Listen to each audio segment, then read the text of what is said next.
Hello students, welcome to economics classes.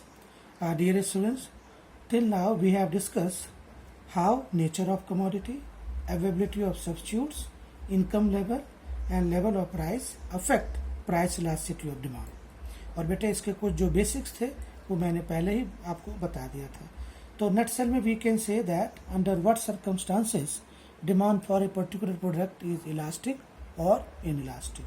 तो बेटा fifth point है पोस्टपोनमेंट ऑफ कंजम्पशन. बेटा इसका मतलब हो गया if you can postpone the use of certain goods for a while the demand will be elastic. अगर हम उसके यूज को पोस्टपोन नहीं कर सकते then the demand for that particular product is said to B inelastic. Six point है बेटा number of uses. If a commodity under consideration has several uses, एक से ज्यादा यूज है, then its demand will be elastic. और अगर उसके सिर्फ एक ही यूज है then the demand will be inelastic. Seven point बेटा sharing total expenditure. Proportion of consumer's income that is spent on a particular commodity also influences the elasticity of demand for it. Greater the proportion of income spent on the commodity, more is the elasticity of demand for it and vice versa.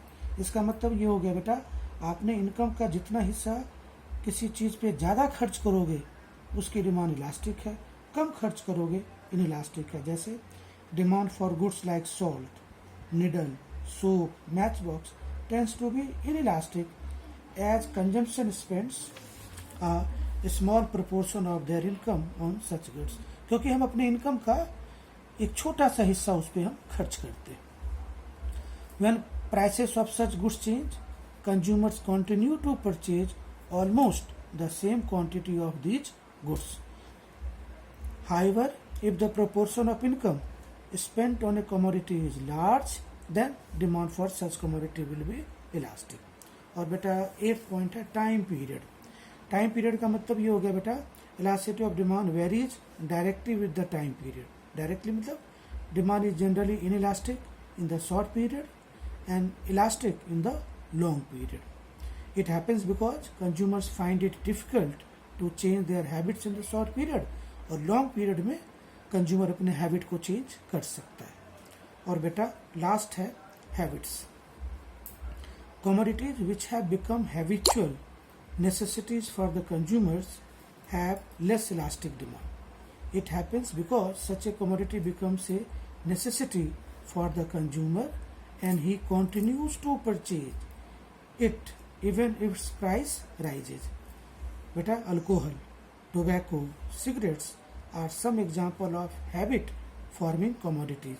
यानी इसकी demand inelastic होगी.